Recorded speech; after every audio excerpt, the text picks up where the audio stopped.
Today, let's look into an unbelievable crime that occurred on the set of the late 1990s blockbuster hit James Cameron's Titanic. Released in December 1997, it's the movie that established Kate Winslet as a global star. It was also the highest grossing film up until that point, earning more than $2 billion worldwide.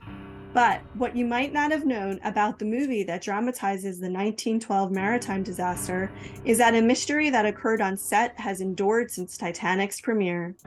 With the movie re-released in theaters this month, February 2023, now's a great time to dive into this wild movie crime story.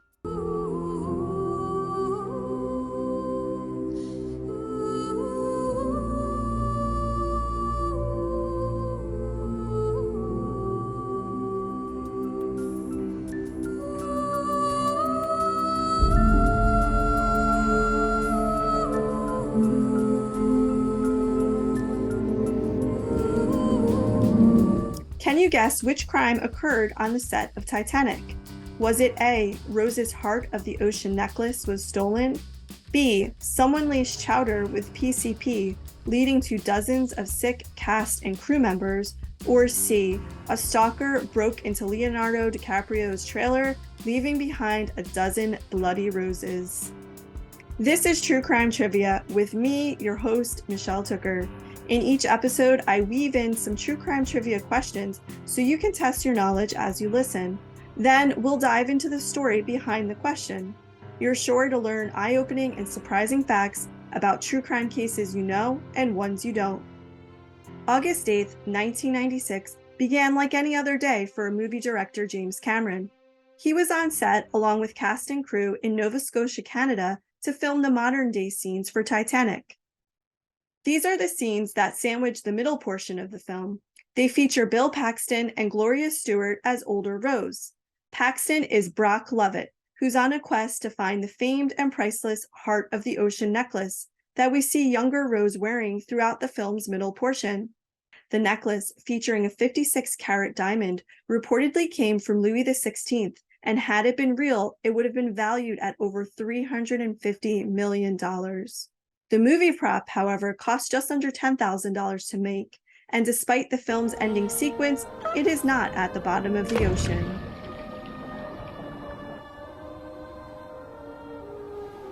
But back to Halifax. August 8th was supposed to be the final day of filming in this location until an unbelievable crime happened, a crime that has gone unsolved for more than 25 years. At midnight, when August 8th became the 9th, the cast and crew broke for lunch after a long day of filming. The buffet spread from catering services featured a number of dishes, including a seafood chowder. Reports differ on whether this chowder was clam, mussel, or lobster, but it was reportedly so delicious that some crew members devoured 4 bowls of the stuff. As the cast and crew enjoyed the soup, including Cameron and Paxton, some began to realize that something was amiss. One crew member started chattering incessantly. Some cried, others laughed. Bill Paxton recalled an intense anxiety overtaking him, the kind that warrants breathing into a paper bag. And crew member Jake Clark recalled to Vulture how he saw James Cameron running off set screaming, "There's something in me, get it out!" As I'm sure you've guessed by now, the answer to the trivia question I posed at the beginning of this episode and the unbelievable crime that occurred on the set of Titanic is B. Someone laced seafood chowder with PCP, leading to dozens of sick cast and crew members. But how did this happen, and who was responsible? Initially, cast and crew believed they were stricken with food poisoning. Cameron thought it was red tide, a harmful algal bloom that can create toxins in shellfish. Paralytic shellfish poison, say that 5 times fast, as it's sometimes called, affects the nervous system and can paralyze muscles. High levels of it can cause severe illness and even death. This explains why Cameron rushed off set to puke. He believed he had toxic shellfish in his system and he wanted to get it out immediately. When Cameron returned to set after vomiting, he found it empty. It was like the Twilight Zone, he later told Vanity Fair. By this point, more than 60 cast and crew members had fallen ill from the chowder. Some were suspicious that they might have been drugged. Jake Clark recalls another crew member asking, "Do you guys feel okay? Because I don't.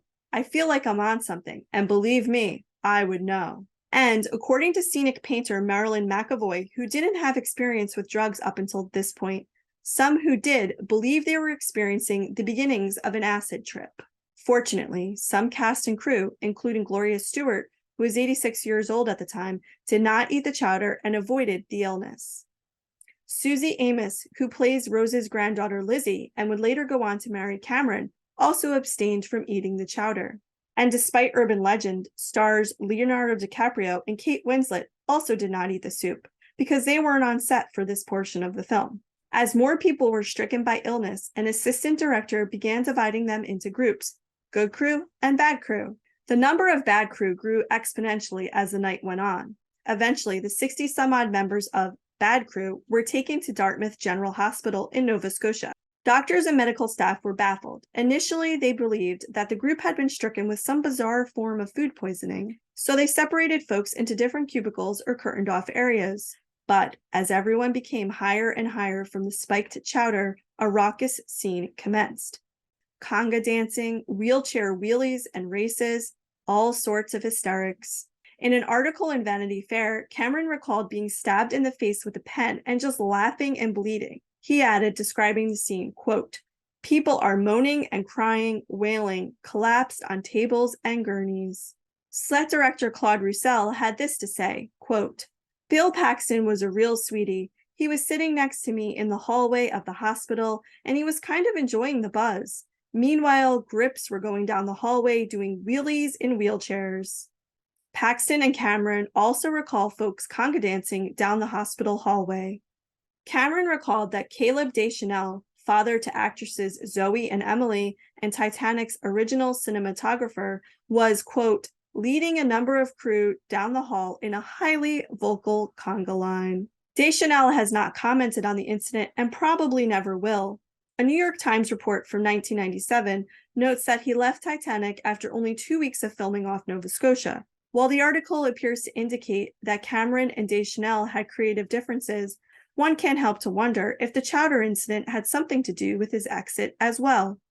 Meanwhile, the scene at the hospital grew rowdier, and medical staff eventually had the bad crew ingest charcoal, which is used to stop drugs or poison from entering a person's bloodstream.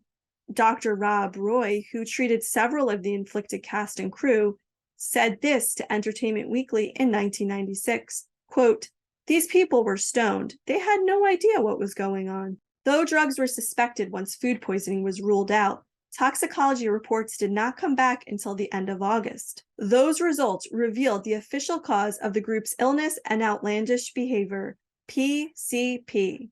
Phencyclidine, shortened to PCP, and also known as angel dust, supergrass, and rocket fuel, is a hallucinogenic.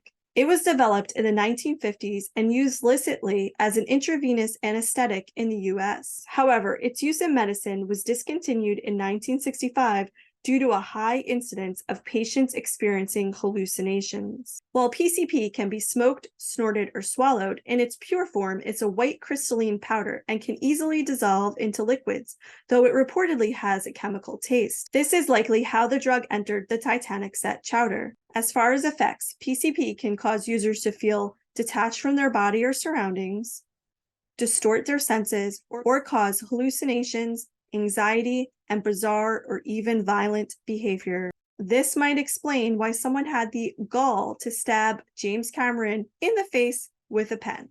Depending on the dose and method of ingestion, PCP's effects can last anywhere from 6 to 24 hours and can be felt within minutes after someone takes it. While the afflicted bad crew experienced various levels of a high, fortunately, no one was egregiously harmed, and filming actually commenced again later that same day. But who spiked the soup? Halifax police investigated the incident for 2.5 years. This included executing a warrant for the Department of Health records and obtaining a list of everyone who worked on the set in Nova Scotia. Cameron had 2 suspects in mind.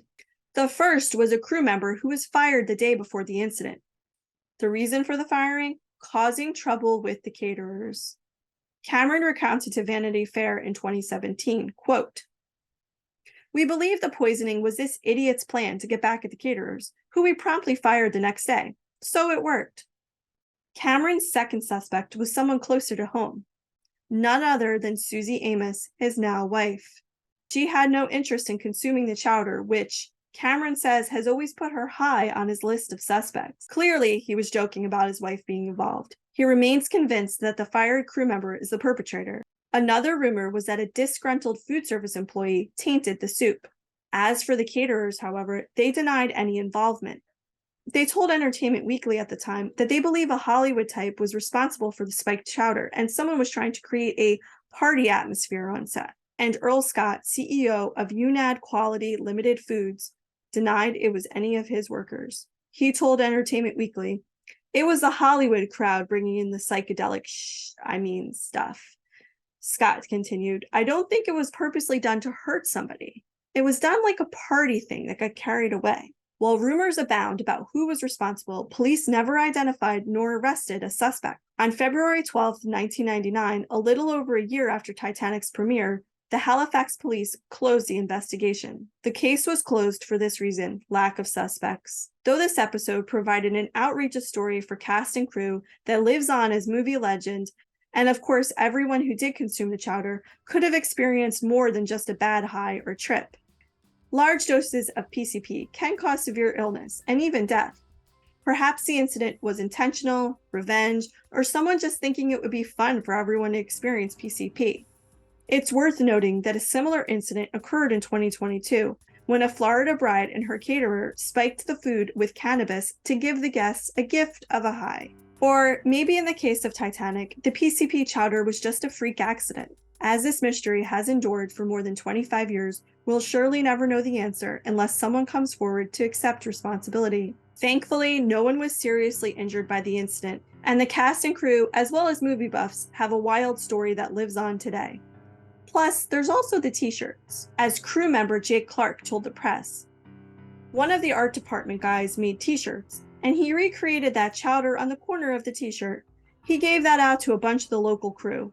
It said underneath it, "Good crew, bad crew," which reminds me of that old saying, "All I got was this lousy t-shirt." As in this case, I was drugged on a movie set, and all I got was this lousy t-shirt. Sources for this episode include Vanity Fair, Entertainment Weekly, and the New York Times. For a full list of sources, please see the link in the show notes. If you enjoyed this episode of True Crime Trivia, please don't forget to like, comment, and subscribe for more content. You can also follow us on all other social media platforms. We're at True Crime Trivia on TikTok and at true.crime.trivia on Instagram. You can also join the discussion in our Facebook group, which is at www.facebook.com/groups/truecrimetrivia.